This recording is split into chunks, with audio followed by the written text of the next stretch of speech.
आज की ताजा खबरों की इस अपडेट में बात करेंगे देश भर की तमाम बड़ी और काम की खबरों के साथ ही सरकार की ओर से आज लिए गए कुछ महत्वपूर्ण फैसलों जारी किए गए कुछ नए नियमों की। तो बुलेटिन की शुरुआत करते हैं पहली खबर से। तो व्हाट्सएप ने नवंबर में बैन किया है बेतलाक अकाउंट यूजर्स पर भारतीय कानून और व्हाट्सएप के नियमों का उल्लंघन का है आरोप। व्हाट्सएप ने जो है नवंबर 2023 में यूजर्स की शिकायतों और नियमों के आधार पर जो है भारत में 1 लाख से ज्यादा बैन अकाउंट यहाँ पर किए हैं।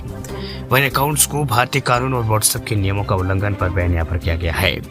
वह इसकी जानकारी कंपनी ने खुद यहाँ पर इंफॉर्मेशन टेक्नोलॉजी यानी IT रूल 2021 के अनुसार यहाँ पर पब्लिश की अपनी मंथली रिपोर्ट में दी है।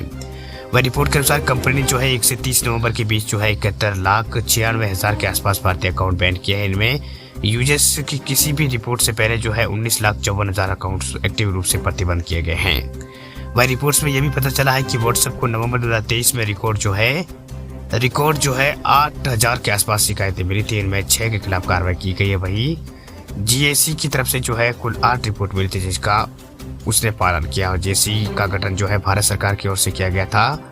वही इसके जरिए सोशल मीडिया यूजर्स बिना यहाँ पर विभिन्न प्लेटफॉर्म से संबंधित अपना मुद्दा जो उठा सकते हैं। चलिए बात करते हैं अगली खबर की। तो आधार कार्ड को लेकर नए साल में आया है ये नया नियम, पूरी तरह से जान ले नहीं तो होगी परेशानी। नए साल का आगाज हो चुका है और उसके साथ ही कई बड़े बदलाव देखने को मिले हैं। इसके साथ ही आधार को लेकर भी एक बड़ा अपडेट आया है। अगर आपके पास आधार नहीं है तो पहले तो आप आधार बनवा ले और बना हुआ अगर है तो उसे अपडेट करवा ले। ऐसा इसलिए क्योंकि सरकार ने इसे अनिवार्य यहाँ पर कर दिया है, यानी आधार अपडेट कराना अनिवार्य कर दिया है। ऐसे में अगर आप आधार को अपडेट करना चाहते हैं तो आपको फीस का भुगतान जो है वो करना होगा, कुछ पैसे आपको देने होंगे। जबकि इससे पहले जो है आधार कार्ड फ्री में अपडेट होता था, यानी 31 दिसंबर 2023 से पहले जो ये बिल्कुल फ्री था। लेकिन अब आधार अपडेट करवाना है तो आपको जो है पैसों का भुगतान करना होगा, 50 रुपये आपको देना होगा। 1 तारीख से जो है किसी भी तरह के बदलाव करने के लिए आपको जो है 50 रुपये का भुगतान जो है नज़दीकी जो आप CBSE सेंटर जो है जहाँ आधार सेंटर जाकर अगर आप करवाते हैं तो आपको 50 रुपये देने होंगे। ये नियम जो है आधार कार्ड को लेकर जो है नया 2024 में ये नया नियम यहाँ पर लागू हो चुका है। चलिए बात करते हैं अगली खबर की। तो केंद्रीय कर्मचारियों के लिए बड़ी खबर देखिए, नए साल में एक नहीं बढ़ेंगे 2 भत्ते, DA के बाद 30% बढ़ेगा हाउस रेंट अलाउंस।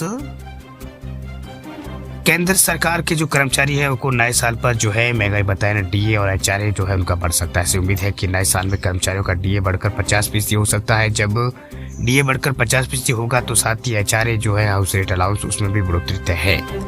मगर मीडिया की रिपोर्ट अगर माने तो HRA करीब 3% बढ़ सकता है। ऐसे में सरकारी कर्मचारियों के घर पर आने वाली सैलरी जो है इसमें बम्पर इजाफा होगा।